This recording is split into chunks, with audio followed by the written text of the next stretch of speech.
Yesterday at court, the body cam footage of the officer who put the cuffs on YoungBoy back in September during that music video. The cop comes right up to him, whatever, he puts the cuffs on him. And then YoungBoy's reaction is kind of hilarious. I thought it might be interesting for y'all. He was like, yo, big dog, man, what you doing, man? Why you putting these cuffs on me? That's who he was calling the cop. He was calling the cop big dog. He's like, big dog, you up right now. I didn't do nothing. You could search me. I got nothing on me. Cop doesn't listen. Cop puts him in and the whole time YoungBoy's like, yo, man, what you doing, man? Big dog, why? And it really goes to show you a lot about this case. YoungBoy didn't think he did anything wrong. He didn't think that they were going to go and start taking footage from music videos and said, you held a gun in a music video and you're a felon and that's a federal felony and you're going to face 3 to 5 years.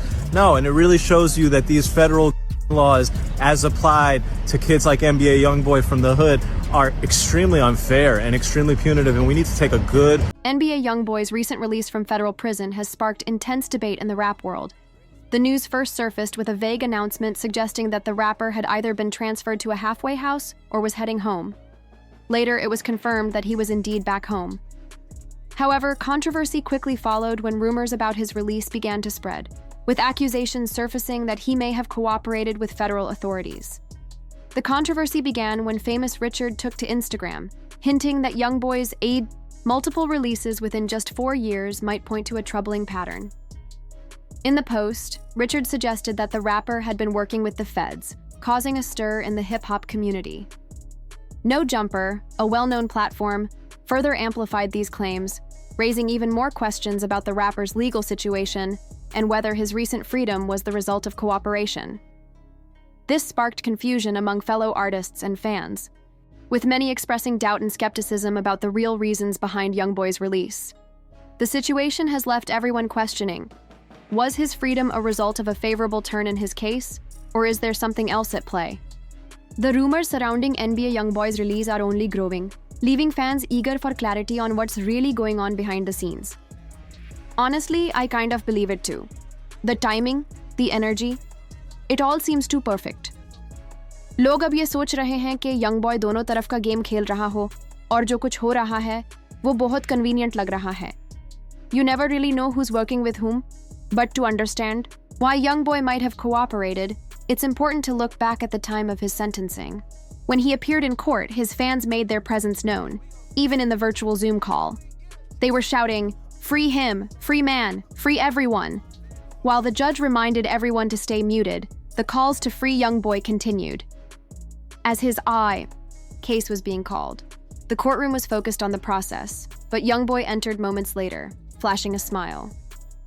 That moment set the tone for what was to come, raising more questions about his actions and the events leading up to his release.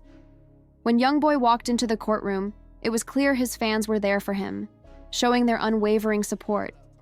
However, as he entered, he signed an official document confirming that he understands English, though his education stopped at the 8th grade. But things took a turn when new court documents revealed that YoungBoy might face time behind bars. Again, according to the release records, on March 10, 2021, he was arrested and charged with possessing a firearm as a convicted felon, along with having an unregistered firearm. At the time, YoungBoy was filming a music video with some friends, blasting music and dancing on top of cars. But things took a bad turn when a concerned woman, seeing several men dancing with firearms in the air, called 911. Officers quickly arrived at the scene, recognized YoungBoy, and arrested him on the spot. This incident added more fuel to the fire regarding his legal troubles, putting him right back in the spotlight. Yesterday at court, the body cam footage of the officer who put the cuffs on YoungBoy back in September during that music video. The cop comes right up to him, whatever, he puts the cuffs on him. And then YoungBoy's reaction is kind of hilarious. I thought it might be interesting for y'all. He was like, yo, big dog, man, what you doing, man? Why you putting these cuffs on me? That's who he was calling the cop. He was calling the cop big dog. He's like, big dog, you up right now. I didn't do nothing. You could search me. I got nothing on me. Cop doesn't listen. Cop puts him in and the whole time YoungBoy's like, yo, man, what you doing, man? Big dog, why? And it really goes to show you a lot about this case. YoungBoy didn't think he did anything wrong. He didn't think that they were going to go and start taking footage from music videos and said, you held a gun in a music video and you're a felon and that's a federal felony and you're going to face 3 to 5 years. No, and it really shows you that these federal laws, as applied to kids like NBA YoungBoy from the hood, are extremely unfair and extremely punitive, and we need to take a good... As officers were placing YoungBoy in handcuffs, his cameraman attempted to delete the footage, knowing it could incriminate him for holding a firearm.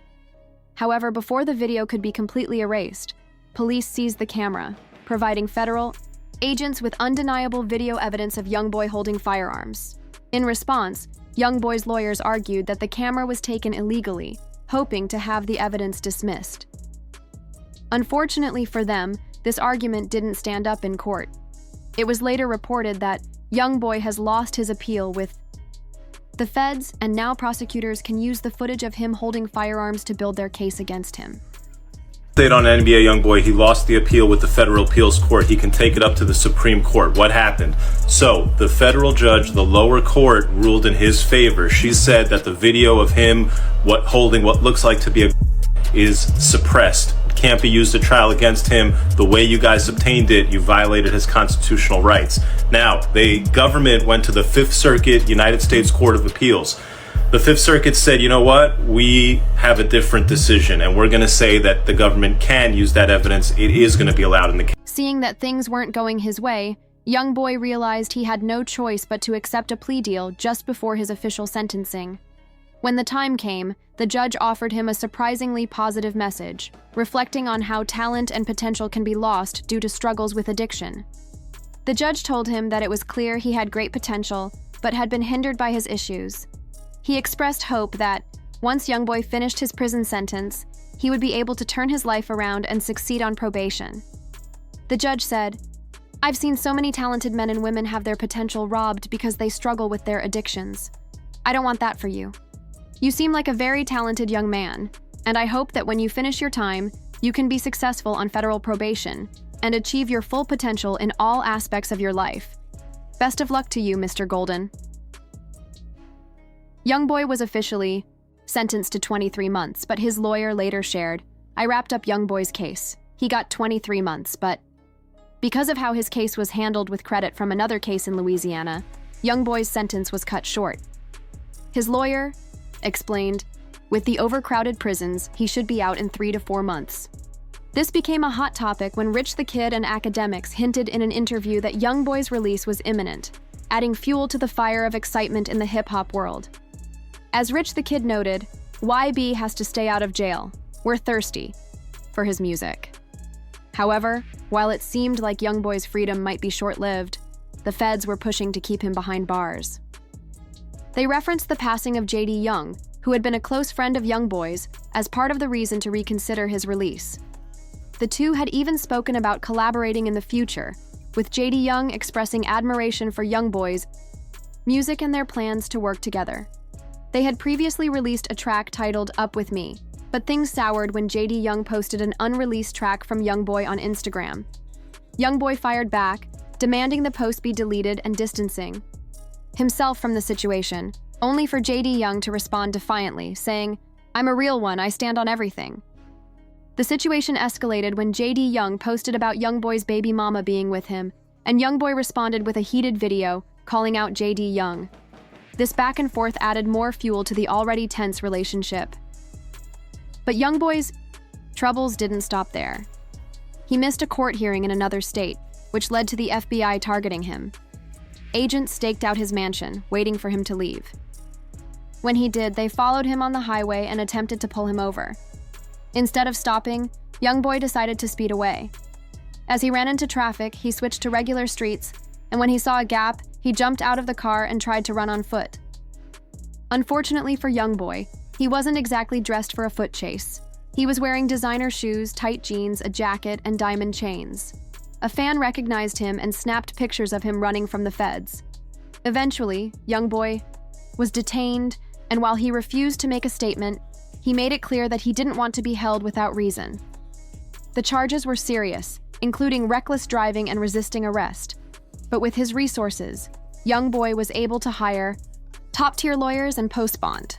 Boy out of California is a $540,000 bond. He put up $500,000 in cash. In addition, he put up as collateral 2 properties worth in excess of $1.5 million, and he has to wear an ankle monitor. However, he's not going to be on house arrest. According to the bond set by the California judge, he simply has to wear the ankle monitor, but is otherwise free to travel. Given that the California judge found that these circumstances are sufficient for a young boy, why would a Louisiana judge find any differently? The Louisiana judge is looking at the same facts, he's looking at the same charges, and he's making a decision under the exact same federal law. Sure, it's a different court and a different circuit, and the way the laws are applied varies somewhat. It shouldn't vary a lot. If this California judge said, hey, this much money and these restrictions are good, it would be very, very weird for a Louisiana judge to say, oh no amount of money and no restrictions. That would be very... Despite his long criminal history, YoungBoy managed to land a relatively short 23-month sentence, which has left many rappers scratching their heads. Typically, someone with his past would face much longer prison terms, but YoungBoy's situation is anything but typical. However, even with this shorter sentence, YoungBoy is still in a precarious position. He needs to stay away from old habits, or his freedom could slip away. Once deeply focused on his music, in recent years, he's shifted to having more beef with other artists than making hits. One of the most noticeable feuds was with fellow rapper NLE Choppa. Initially, Choppa released a track called Free YoungBoy, hoping to help get him out of prison. But things soured after YoungBoy disrespected King Von following his death. In 2022, YoungBoy released a track called Bring the Hook, which repeatedly took shots at Von, sparking backlash. The response was swift, with DJ Academics tweeting, "YoungBoy on Demon Time right now." This only escalated as YoungBoy dropped a full project, with rapper Lil Ree commenting, "That ain't no demon time, he just rapping like the rest of these rappers." Choppa joined in with his own thoughts, saying, "I stamped that," agreeing that YoungBoy shouldn't be attacking someone who couldn't defend themselves. With tensions rising, YoungBoy retaliated with the lyrics, "I bet your mama will be destroyed when we send you to God for making statements, choosing sides about my beef with them boys. I could say I saw it, you could say I was your favorite." This led Choppa to explain his side on Academic's podcast, expressing that he couldn't defend his name if it came to that. He acknowledged that YoungBoy is a real stand-up dude, but that the situation was unfortunate. Choppa elaborated further in an interview with DJ Vlad, laughing off the drama, saying, "It was funny to me. I feel like it's nothing serious when it hit the net. It's just entertainment to me. Good song, nice bars." However, Choppa also issued a statement warning YoungBoy, saying, "YoungBoy needs to be more careful. He's got a lot of people looking up to him, and he needs to set a better example."